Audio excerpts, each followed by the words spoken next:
Screen पे जो आप देख रहे हो ये मैं हूँ जनवरी 2025 में 85 kilo 36% body fat and 37 to 38 inches waist और सबसे बड़ी बात जीरो कॉन्फिडेंस।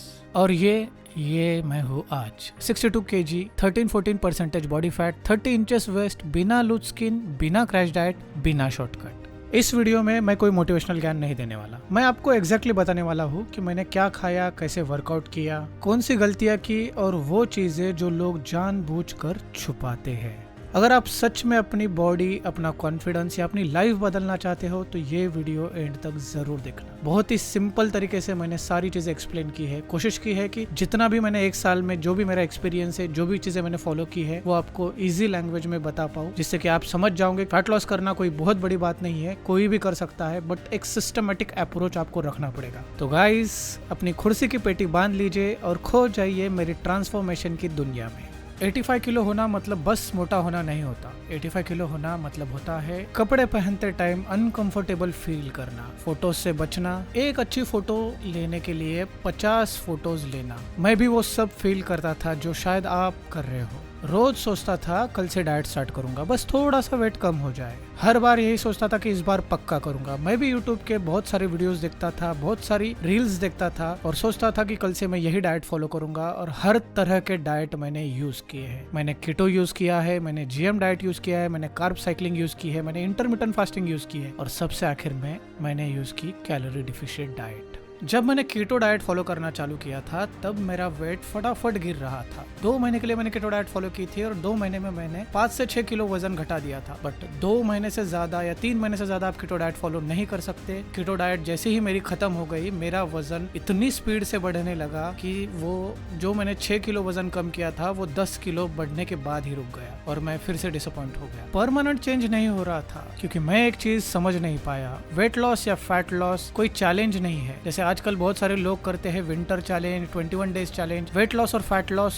होता है एक सिस्टम से, एक लाइफस्टाइल से। और आपको ये चीज समझनी होगी कि एक सिस्टम, एक लाइफस्टाइल ही वेट लॉस या फैट लॉस को सस्टेनेबली कर सकता है। वरना आप कोई भी डाइट फॉलो करोगे, क्रैश डाइट करोगे, 1 महीने में 10-12 किलो कम भी कर दोगे, बट फिर से आपका वेट उससे डबल बढ़ेगा और आप फ्रस्ट्रेट हो जाओगे। और आप आखिर में दोष दोगे कि मेरा मेटाबॉलिज्म स्लो है, मेरे से नहीं होता है, मेरा जेनेटिक्स ही अच्छा नहीं है। ये सारे रीजंस आप देते रहोगे और आपका फैट लॉस कभी नहीं होगा। तो बात करते हैं शुरुआती दिनों की। तारीख थी 31 दिसंबर 2024 और अगर इस फैट लॉस डाइट को मैंने स्टार्ट किया है तो बस स्टार्ट किया था मेरी वाइफ के कहने पे। उसने मुझे मोटिवेट किया था। उसने मुझे बोला था कि तेरे में बहुत ज्यादा पोटेंशियल है, तू फैट लॉस कर सकता है, बिकॉज वो जानती थी कि मैं ये सारी चीजें कर सकता हूँ। डिसिप्लिन में था पहले से ही, बट वो डिसिप्लिन को एक सिस्टम में मैं कन्वर्ट नहीं कर पाता था। तो इस ट्रांसफॉर्मेशन का 50% क्रेडिट मैं मेरी वाइफ को देना चाहता हूँ, बिकॉज उसी ने मुझे बहुत ज्यादा सपोर्ट किया। 2025 पूरा साल वो मेरे साथ खड़ी रही, हर एक चीज में उसने मुझे सपोर्ट किया है। जैसे कि मैं ब्रेकफास्ट में 20-22 एग्स खाता हूँ, तो जब भी मैं ये सारी चीजें करता था तो मैं उससे बात करता था, उसे बोलता था, तो वो मुझे बोलती थी कि देखो, अगर आपसे हो रहा है, आपको कोई इशू नहीं है अगर 20-22 एग्स खाने में, तो आप करते जाओ, आपका ट्रांसफॉर्मेशन एक दिन जरूर दिखेगा, लोग आपको पहचानना चालू करेंगे। और वो मुझे हर बार मोटिवेट करती थी कि आप ये जो चीजें कर रहे हो ये कोई नहीं कर सकता, आपको बहुत अच्छा रिजल्ट आएगा। और उसी की इन बातों से मैं कभी रुका नहीं। यहाँ तक कि जो ये मैं वीडियो पोस्ट कर रहा हूँ या फिर जो मैं अभी वीडियो बना रहा हूँ, ये सारी चीजें उसी ने मुझे मोटिवेट किया था कि तू इंस्टाग्राम पे अकाउंट चालू कर, लोगों को बताना शुरू कर। मेरा एम सीधा एक ही था कि मुझे 6 पैक बनाने थे, उसके बाद मैं मेरी वीडियोस डालने वाला था। यहाँ तक कि मैंने जो इंस्टाग्राम अकाउंट चालू किया है वो भी उसी के बर्थ डेट पे चालू किया है। वो मुझे हर बार बोलती थी कि जो भी तू ट्रांसफॉर्मेशन कर रहा है वो बहुत कम लोग अचीव कर पाते हैं, बहुत कम लोग इतने डिसिप्लिन होते हैं, तू लोगों को अभी से दिखाना चालू कर। बहुत सारे लोगों का ये एम नहीं होता कि उनको 6 पैक बनाने हैं, बहुत सारे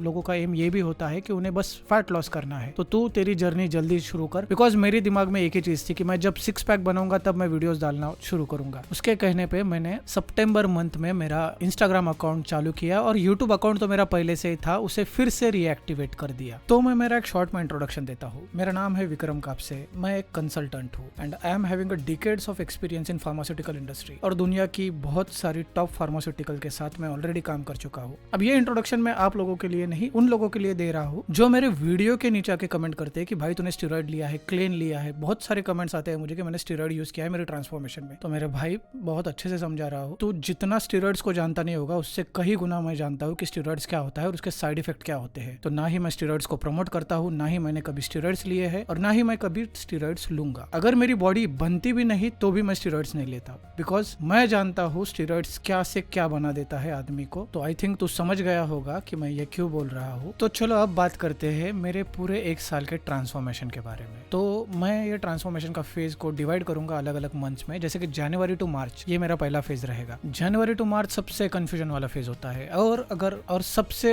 इंपॉर्टेंट चीज मैं आपको बोलूंगा कि अगर आपको ट्रांसफॉर्मेशन शुरू करना है तो सबसे पहले आपको आपके डाइट में डिसिप्लिन लाना होगा। और डाइट का डिसिप्लिन आप शुगर कट करके, फ्राइड आइटम्स खाना बंद करके, बाहर का खाना बंद करके, जंक खाना बंद करके कर सकते हो। आपको आपके ब्रेन को बताना पड़ेगा कि आप कितने ज्यादा डिसिप्लिन हो और कितने ज्यादा सीरियस हो आपके डाइट को लेके। तो जैसे 1 जनवरी 2025 शुरू हुआ था तब से मैंने डाइट करना चालू किया था और तब से मैंने वर्कआउट करना चालू नहीं किया था। सबसे पहले मैंने अगर कुछ किया था तो 21 दिनों तक मैंने डाइट फॉलो करके देखी थी कि मेरे दिमाग पे या मुझे खुद पे कंट्रोल है क्या, कि मैं जो चीजें नहीं खानी है वो मैं अवॉइड कर सकता हूँ या नहीं कर सकता, ये मुझे देखना था। इसीलिए सबसे पहले मैंने डाइट के ऊपर फोकस किया। और मुझे याद है 20 या 21 तारीख से मैंने जिम शुरू किया था और वो भी होटल का जिम था, एकदम नॉर्मल वाला जिम था जहाँ पे बहुत कम इंस्ट्रूमेंट थे और उस जिम में मैंने मैक्सिमम अपना टाइम स्पेंड किया है। अभी जो आप मेरे फोटोज या वीडियोस देखते हो वो फैंसी जिम मैंने ज्यादा से ज्यादा 2 या 3 महीने पहले लगाया था। उसके बीच में मैं कभी कभी दूसरे जिम में भी जाता था, but most of the time मैं होटल में रहता था तो मैं होटल का जिम ही यूज करता था बिकॉज मेरे पास टाइम भी वैसे कम था। तो जनवरी टू मार्च ये जो फेज होता है ये बहुत ज्यादा कंफ्यूजन वाला फेज होता है। एक तो आपको क्रेविंग कंट्रोल करना सीखना पड़ता है, आपको हर बार बताना पड़ता है खुद को कि आप डाइट फॉलो कर रहे हो। इस फेज में आपका वेट तो गिरता है बट ब्रेन आपका बहुत अनस्टेबल होता है और इस फेज को आपको बहुत अच्छे से यूज करना है बिकॉज आप आपकी बॉडी को ऑलरेडी शॉक देते हो डाइट पे जाके। तो आपकी बॉडी आपका वेट इतना जल्दी गिरा देती है कि आप समझोगे कि यार ये तो डाइट मतलब एक मैजिक ही है कि मेरा इतना जल्दी वेट गिर रहा है। बट याद रखो वो वेट जो आपका गिर रहा होता है वो मोस्टली वाटर वेट होता है स्टार्टिंग के फेज में, वो आपका फैट लॉस नहीं होता है। अगर आप कंसिस्टेंट रखोगे तो वो जो आपका वेट ड्रॉप हो रहा है उसको आप फैट लॉस में भी कन्वर्ट कर सकते हो। बट ये चीज आपको समझनी होगी कि जो स्टार्टिंग का फेज है तो स्टार्टिंग के फेज को हम बोलेंगे गोल्डन फेज। तो जितना हो सके भाइयों उतना इस गोल्डन फेज का यूज करो और अपना फैट लॉस, अपने वेट लॉस को फैट लॉस में कन्वर्ट करने की कोशिश करो। अब बात करते हैं सेकंड फेज की, अप्रैल टू जून फेज। ये फेज मेरे लिए बहुत ज्यादा डिफिकल्ट था। जैसे सबकी लाइफ में कुछ ना कुछ प्रॉब्लम आते हैं वैसे मेरी लाइफ में भी कुछ प्रॉब्लम आ गए थे। मेरी पीठ पे सिस्ट हो गया था और ये बात मैं क्लियर करना चाहता हूँ कि किसी भी डाइट की वजह से, किसी भी एक्सरसाइज की वजह से ये सिस्ट नहीं हुआ था। सिस्ट होने के बहुत अलग अलग रीजंस होते हैं, तो डाइट और वर्कआउट उसके पीछे का रीजन बिल्कुल नहीं था। तो सिस्ट हो गया था और सिस्ट जब मेरी पीठ पे हुआ था तो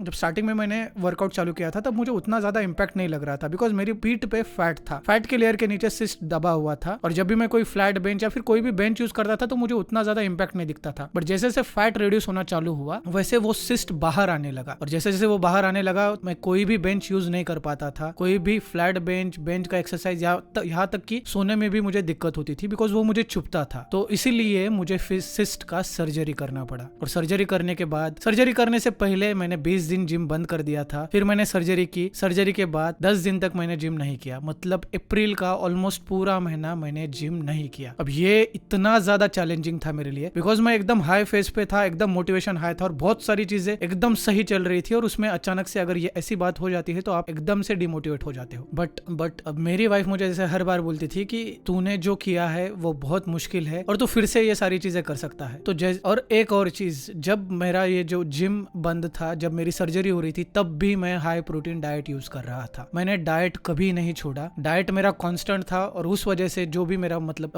वेट लॉस जो हुआ था वो वैसे का वैसा ही कांस्टेंट था। वो ना मेरा वेट बढ़ा ना मेरा वेट घटा। बट जैसे मैंने फिर से जिम ज्वाइन किया, गजब की एनर्जी मेरे अंदर थी बिकॉज बॉडी पूरा रेस्ट ले चुकी थी और जितना भी वेट मैं पहले उठाता था उससे कई गुना ज्यादा मैं वेट उठाने लगा, प्रोग्रेसिव ओवरलोड करने लगा, एकदम हाई इंटेंसिटी वर्कआउट करने लगा। यहीं पे एक कमेंट का आंसर मैं देना चाहूंगा कि बहुत सारे लोग मुझे बोल रहे थे कि आप एक नहीं 2 बंदे हो बिकॉज पहले बंदे के पीठ पे तिल नहीं है या फिर डार्क स्पॉट नहीं है और जो ट्रांसफॉर्मेशन की वीडियो में जो मेरा फोटोज है या जो मेरी वीडियोज है उसमें एक ब्लैक कलर का स्पॉट मेरी पीठ पे दिख रहा है, तो वो ब्लैक कलर का स्पॉट सिस्ट की सर्जरी का स्पॉट है। बंदा एक ही है बट अब आप शायद समझ गए होंगे कि, तो होप आप समझ गए होंगे कि वो ब्लैक कलर का स्पॉट वहां पे क्यों है, जो बिफोर वाली फोटोज में नहीं है, वीडियोज में नहीं है और आफ्टर वाली वीडियोज में है। तो अब आते हैं फेज 3 की तरफ, जुलाई टू सितंबर वाली फेज। इस फेज में मैंने मेरा मसल मास बहुत अच्छा गेन कर लिया था, बट जो फिजिक मुझे चाहिए थी या फिर जो फिजिक मैं ड्रीम कर रहा था वो फिजिक मैं अचीव नहीं कर पा रहा था। जैसे कि मुझे एस्थेटिक फिजिक्स चाहिए थी, बट मेरा साइज ज्यादा ही दिख रहा था। मुझे साइज ज्यादा नहीं चाहिए था, मुझे एस्थेटिक फिजिक बनानी थी और मुझे सिक्स पैक बनाने थे। तो मैंने पढ़ना चालू किया।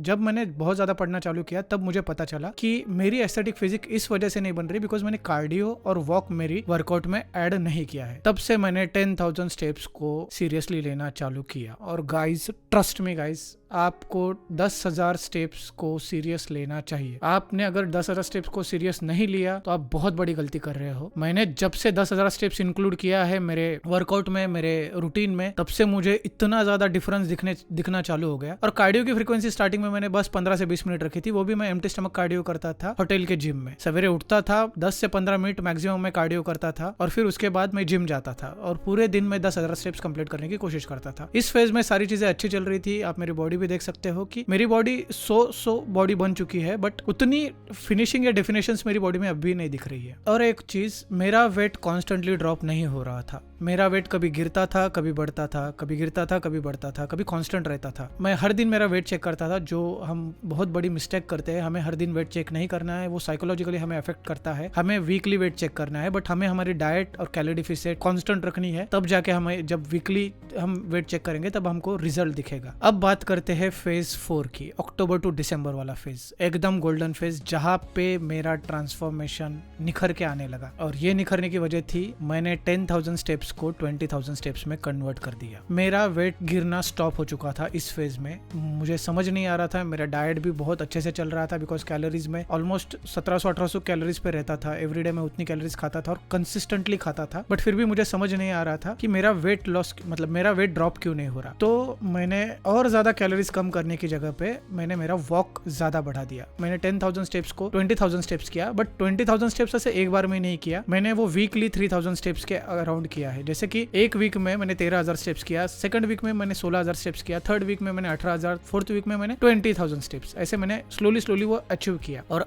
तब से लेके अब तक मैं 20,000 स्टेप्स एवरी डे करने की कोशिश करता हूँ। कभी कम होता है, कभी ज्यादा होता है, बट मिनिमम मेरा 15,000 स्टेप्स एवरी डे होता है। और इसी फेज में मैंने कार्डियो की फ्रीक्वेंसी भी बढ़ा दी थी। मैंने कार्डियो की फ्रीक्वेंसी को 30 मिनट से 60 मिनट कर दिया था। अब ये भी डिपेंड करता था कि मुझे कितना टाइम है कार्डियो के लिए, बिकॉज मेरा शेड्यूल ऑलरेडी बहुत ज्यादा हेक्टिक रहता है। कभी मुझे नाइट शिफ्ट में जाना पड़ता है, कभी मुझे डे शिफ्ट में जाना पड़ता है, कभी नाइट शिफ्ट में जाना होता है, बट दिन में भी मुझे काम करना होता है। तो इसीलिए जैसे मुझे टाइम मिलता था वैसे मैं मेरा कार्डियो कंप्लीट करता था। बट 30 मिनट्स तो मैं मिनिमम करता ही था एवरी डे, कुछ भी हो जाए। मैंने वो रूटीन कभी नहीं छोड़ा और इसी की वजह से मेरे एब्स या फिर मेरी बॉडी श्रेडेड मोड में चली गई और मेरा एक अच्छे से श्रेडेड लुक दिखने लगा। और अक्टूबर से दिसंबर तक मैंने मेरी बॉडी को हर दिन 4 से 5 घंटे दिए हैं, मिनिमम 4 आवर्स। आप समझ सकते हो, जैसे 1.5 से 2 घंटा जिम, 1 से 1.5 घंटा वॉक और 30 to 60 मिनट कार्डियो। तो 4 घंटे तो मैं मिनिमम एवरी डे मेरी बॉडी को देता था। इतना आपको करना पड़ेगा। अगर आपका ड्रीम फिजिक आपको अचीव करना है तो आपको इतना टाइम खुद को देना पड़ेगा। और इसके अलावा मेरा डाइट एकदम कांस्टेंट था। प्रोटीन मेरा 150 से लेके 200 ग्राम एवरी डे में खाता था। बहुत क्लीन खाना मैं खाता था। आप देख भी सकते हो मेरा खाना क्या है। तो ये सारी चीजें आप जब करोगे तब भी आपको ट्रेमेंडसली आपकी बॉडी में चेंजेस दिखेंगे, वरना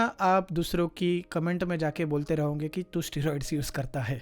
सबसे ज्यादा पूछने वाला सवाल, डाइट क्या है आपकी। सबसे पहले मैं ये क्लियर करना चाहता हूँ कि मैंने कोई मैजिक डाइट यूज नहीं की है, ना मैंने क्रैश डाइट की है, ना मैंने डिटॉक्स डाइट यूज की है, ना मैंने स्टारवेशन मोड पे जाके अपनी बॉडी को ऐसे बनाया है। मैंने बस 3 चीजों पे फोकस किया, प्रोटीन, कंसिस्टेंसी एंड सिंप्लिसिटी। और मैं रिपीट मील्स करता था बिकॉज डिसीजन फटीग, मतलब डिसीजन ना ले पाना, ये वेट लॉस का सबसे बड़ा दुश्मन होता है। जैसे कि मेरा ब्रेकफास्ट रहता है 20 एग व्हाइट, तो ये मेरा एवरीडे का ब्रेकफास्ट है। तो मुझे उसमें डिसीजन लेने की जरूरत नहीं कि आज मुझे क्या खाना है। अगर मैंने ये डिसाइड करके रखा है कि मुझे 20 एग व्हाइट्स खाने हैं, तो जाते ही मैं ऑर्डर देता हूँ या फिर घर जाते ही मैं 20 बॉइल्ड एग्स, 20 एग्स बॉईल करने के लिए रखता हूँ और उसमें से एग व्हाइट खा लेता हूँ। और स्टार्टिंग में मैंने चीट मिल्स भी किए हैं, बट चीट डे मैंने कभी नहीं किया है। और चीट मिल के लिए मैं एक टिप यहाँ पे देना चाहता हूँ। आपका वेट लॉस क्यों नहीं हो रहा है, इसमें मैं एक सिंपल सा साइंस आपको बताता हूँ। आप क्या करते हो, 300 कैलोरीज का डिफिसिट स्टार्ट करते हो। जैसे पकड़ के चलते हैं कि आपका डिफिसिट है 2200 कैलोरीज, आपने 300 कैलोरीज का डिफिसिट स्टार्ट किया, मतलब आप 1900 कैलोरीज खा रहे हो। तो आप मंडे से लेकर सैटरडे तक 1900 कैलोरीज कंसिस्टेंटली खाते हो, बट जिस दिन संडे आता है आप खाते हो 2500 या 2000 कैलोरीज एक्स्ट्रा। तो जो भी आपने 300 कैलोरीज का डिफिसिट पूरे वीक में किया था, वो संडे के दिन आप पूरा रिफिल करते हो।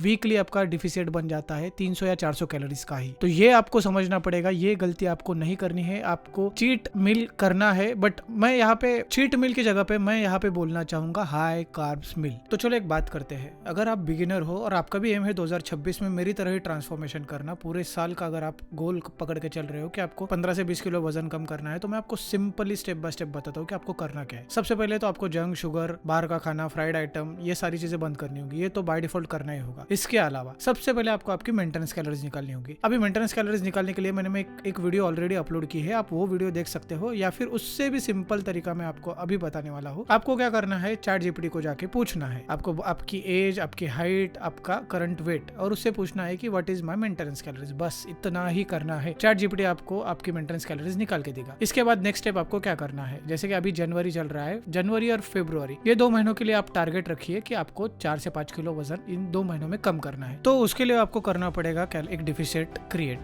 तो सपोज ये कंसिडर करते हैं कि आपका मेंटेनेंस कैलोरीज है 2500 कैलोरीज, तो आपको डिफिसिट क्रिएट करना है 300 कैलोरीज का, जैसे कि 2200 कैलोरीज का आपको डिफिसिट क्रिएट करना है। और मैं सजेस्ट करूंगा कि इस डिफिसिट के साथ आप अगर बिल्कुल वॉक नहीं करते हो तो 5000 स्टेप्स ऐड करो, अगर मॉडरेट वॉक करते हो तो उसको थोड़ा सा बढ़ाओ, उसको 7 या 8000 स्टेप्स तक लेके जाओ। फिर उसके बाद बारी आती है कार्डियो की। कार्डियो को अभी आपको ऐड करने की जरूरत नहीं है, इसके साथ आप जिम जाओ, वर्कआउट करना स्टार्ट कर दो, इसी से आपका बहुत अच्छा खासा डिफिसिट क्रिएट हो जाएगा। तो अभी आपको आपकी मेंटेनेंस कैलोरीज पता चल गई, जैसे कि आपको खानी है 2200 कैलोरीज। अब इस 2200 कैलोरीज को आप कैसे डिवाइड करोगे, अब मैं आपको सिखाने वाला हूँ कि मैक्रोज कैसे कैलकुलेट करते हैं। तो 1 ग्राम प्रोटीन में होती है 4 कैलोरीज, 1 ग्राम कार्बोहाइड्रेट में होती है 4 कैलोरीज, और 1 ग्राम फैट में होती है 9 कैलोरीज। तो ये सिंपल सा फॉर्मूला है, ये बाय डिफॉल्ट होता है। तो आपको क्या करना है, आपको खाना है 100 ग्राम प्रोटीन। 100 ग्राम प्रोटीन से आपकी कैलोरीज होंगी 400। उसके बाद आपको खाना है फैट आपको 50 से 60 ग्राम ही खाना है, उससे ज्यादा फैट मत खाना। तो उससे कैलोरीज होंगी आपकी 600 कैलोरीज। तो 400 और 600 हो जाती है 1000, और बाकी की बची हुई 1200 कैलोरीज आप कार्बोहाइड्रेट खा सकते हो। कार्बोहाइड्रेट खाने से आपका वेट नहीं बढ़ता। कार्बोहाइड्रेट आपको बहुत जरूरी होता है आपके वर्कआउट में, आपको स्ट्रेंथ देता है। कार्बोहाइड्रेट खाने से बहुत ज्यादा बेनिफिट मिलेगा।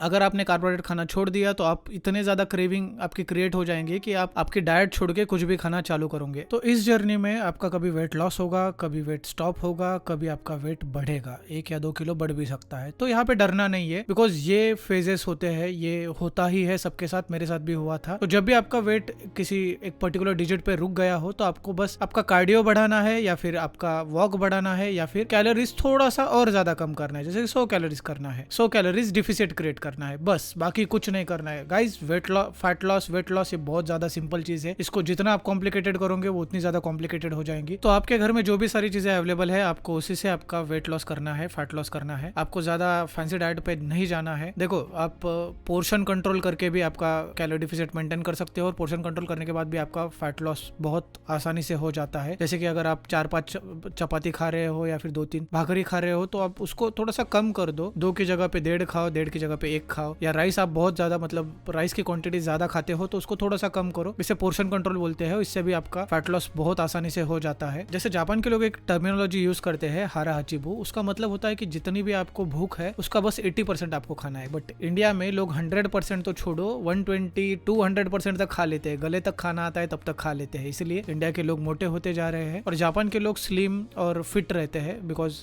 जापान के लोग स्लिम और फिट ज्यादा दिखते हैं। तो ये हो गई है डाइट की बात। अब बात करते हैं हम वर्कआउट की। तो जब स्टार्टिंग में मैंने वेट लॉस अपना स्टार्ट किया था, तब मैंने ब्रो स्प्लिट फॉलो किया था। ब्रो स्प्लिट बहुत ईजी रहता है, सिंगल मसल सिंगल डे ऐसा ब्रो स्प्लिट होता है। 1 महीने के लिए मैंने ब्रो स्प्लिट फॉलो किया था। उसमें मंडे के दिन मैं चेस्ट करता था, ट्यूसडे के दिन में बाइसेप करता था, वेंसडे के दिन में शोल्डर करता था, थर्सडे के दिन में ट्राइसेप करता था, फ्राइडे के दिन में बैक करता था, सैटरडे के दिन में लेग करता था। ये सिंपल सा मेरा वर्कआउट था। उसके बाद 1 महीना होने के बाद मैंने 2 muscle in a single day ये स्प्लिट फॉलो करना चालू कर दिया है। तब से लेके अब तक मैं 2 muscle in a single day ये स्प्लिट फॉलो करता हूँ। जैसे मंडे के दिन मैं करता हूँ चेस्ट ट्राइसेप, ट्यूसडे के दिन में करता हूँ बैक बाइसेप, वेंसडे के दिन में करता हूँ शोल्डर लेग्स। सेम रिपीट करता हूँ थर्सडे फ्राइडे सैटरडे के लिए। और ये स्प्लिट मुझे बहुत अच्छा लगता है, कंफर्टेबल लगता है, मैं बहुत आसानी से ये कर पाता हूँ। बहुत सारे स्प्लिट्स है, आप देख सकते हो, जैसे pull push leg, upper lower body, और ऐसे बहुत सारे स्प्लिट है। तो मैं बोलूंगा आपको जो कंफर्टेबल लगता हो वो स्प्लिट करना, but single muscle in a single day ये स्प्लिट मत करना, बिकॉज आपकी मसल को रिकवरी में उतना ज्यादा टाइम नहीं लगता। तो आप वो एडवांटेज क्यों खोना चाहते हो? एक मसल आप वीक में अगर 2 बार टारगेट कर सकते हो या फिर ट्रेन कर सकते हो तो डेफिनेटली वो यूटिलाइज करो, उससे आपका मसल ग्रोथ फास्ट हो जाएगा। और फैट लॉस में मसल का भी रोल बहुत ज्यादा होता है। जैसे आपका मसल बिल्ड होना चालू हो जाएगा, आपका फैट वेट लॉस की स्पीड डबल हो जाएंगी। बिकॉज जब आप जिम जाते हो, आप मसल वेट ट्रेनिंग करते हो, जब आप सोते हुए भी आपकी मसल रिपेयर होती है, फिर मसल बिल्ड होना चालू होता है, तब आपकी बॉडी कैलोरीज यूटिलाइज करती है। तो नींद में भी आप आपकी कैलोरीज बर्न करते हो। तो ये एक बहुत ज्यादा एडवांटेज होता है। और गाइस ट्रस्ट मी, मसल होना बहुत अच्छी बात है, बिकॉज मसल ही एक चीज है जो आपको ज्यादा से ज्यादा टाइम के लिए जिंदा रखती है, हेल्दी रखती है। इसलिए जिम जाना ज्यादा जरूरी है। बिकॉज आप कार्डियो या फिर रनिंग, इससे भी आप वेट लॉस फैट लॉस कर सकते हो, बट उससे क्या होगा कि आपकी मतलब चांसेस बहुत ज्यादा रहते हैं कि आपका एक तो मसल बिल्ड नहीं होता है, बिकॉज मसल को ट्रेन करोगे तभी मसल बिल्ड होगा, अदरवाइज मसल बिल्ड नहीं होगा। रनिंग और जॉगिंग, रनिंग, इन सारी चीजों में वो सारी चीजें ट्रेन नहीं होती है। और दूसरी चीज, अगर आपका बहुत ज्यादा वेट बढ़ा हुआ है, एकदम बेली बाहर आ चुकी है, अगर आप रनिंग से आप वो कम करना चाहते हो तो आपकी लूज स्किन रहेंगी। ये भी एक सबसे ज्यादा पूछने वाला सवाल, ये भी बहुत सारे लोगों ने मुझे पूछा है कि भाई आपकी लूज स्किन क्यों नहीं आई है। लूज स्किन न आने का रीजन ही यही है कि मैंने बहुत स्लो फैट लॉस किया था। पर मंथ मैंने 2 kg वेट लॉस किया था, इसीलिए मेरा जो लोअर बेली पे है वो लूज स्किन नहीं दिख रहा है। तो अभी तो नहीं दिख रहा है, पता नहीं फ्यूचर में शायद जब मैं single digit body fat percentage पे जाऊँ तब दिख भी सकता है, बट फिलहाल के लिए तो नहीं दिख रहा है और उसी से मैं खुश हूँ। और बेली फैट जो होता है वो सबसे आखिर में जाता है, ये बात हमेशा याद रखो। आपको कंसिस्टेंटली हर बार, चाहे आपको रिजल्ट दिखे ना दिखे, आपको करना है और आप करते रहोगे तो डेफिनेटली एक दिन आपको रिजल्ट मिलेगा। मैं भी एकदम फ्रस्ट्रेट हो गया था, सितंबर तक मेरे एब्स विजिबल नहीं हो रहे थे, सितंबर अक्टूबर तक मेरे एब्स विजिबल नहीं हो रहे थे, तो मैं फ्रस्ट्रेट हो गया था कि अब मैं करूँ क्या। तो बट फिर भी मैं कंसिस्टेंटली करता रहा और आखिर में मेरे एब्स विजिबल होना चालू हो गए। तो आपको बस पेशेंसफुली वेट करना है और आपका भी फैट लॉस हो जाएगा, वेट लॉस हो जाएगा, आप भी आपकी बॉडी को बहुत अच्छे से ट्रांसफॉर्म कर सकते हो। तो ये सारी चीजें ठीक है, ये सारी चीजें करने के लिए आपको 2-3 चीजों की सबसे ज्यादा जरूरत पड़ती है। वो है कंसिस्टेंसी, डिसिप्लिन, रूटीन। ये सारी चीजें ऐसी चीजें हैं कि जो आपको करनी ही पड़ेगी। अगर आप कंसिस्टेंटली करोगे तो ही रिजल्ट आएगा, अगर आप डिसिप्लिन रहोगे तो आप कंसिस्टेंटली फॉलो कर पाओगे, अगर आपका रूटीन सेट है तो आप डिसिप्लिन भी रहोगे, कंसिस्टेंट भी रहोगे। रूटीन सेट रहेगा तो आपको ज्यादा डिसीजन फटीग नहीं। देखो, रूटीन सेट करने का सिंपल सा एक ही मोटो होता है कि आपको डिसीजन फटीग ना आ जाए, बिकॉज डिसीजन फटीग आने के बाद आप कंफ्यूजन में कुछ डिसीजन ले लोगे जो आपके लिए, आपकी वेट लॉस या फैट लॉस जर्नी के लिए अच्छा नहीं रहेगा। तो होपफुली ये मेरी फर्स्ट वीडियो है, तो आपको शायद ये पसंद आई होंगी।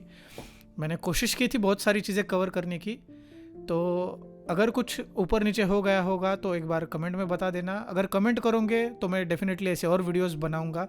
कमेंट में मुझे बताना कि तो गाइस, वीडियो करते हैं यहाँ पे ख़त्म। ये वीडियोस बनाने में मुझे बहुत ज़्यादा मेहनत लगी है, तो सब्सक्राइब कर देना। बिकॉज इस वीडियो में मैंने बहुत सारी चीज़ें कवर करने की कोशिश की है, बहुत बड़ी वीडियो बनाने की कोशिश की है, बिकॉज मैं नहीं चाहता था कि मैं हर बार कोई क्वेश्चन पूछेगा उसका आंसर अलग से दूँ। बट अगर फिर भी आपके दिमाग में या फिर आपके दिल में कुछ क्वेश्चन है तो आप डेफिनेटली कमेंट में पूछिए, कमेंट कीजिए। मुझे पता चलना चाहिए कि मेरी वीडियो कैसे थी, आपको और क्या जानना है। मेरा जो एक्सपीरियंस है और जो भी मैंने किया है वो मैंने बहुत सिस्टमेटिक वे से किया है। मैं आपकी डेफिनेटली हेल्प करूंगा। और बस आप कमेंट करो, लाइक करो और शेयर करो, बिकॉज लाइक करने से दिल को खुशी मिलेगी, कमेंट करने से मुझे मोटिवेशन मिलेगा और शेयर करने से किसी और की हेल्प हो जाएगी। तो thank you so much guys, bye bye.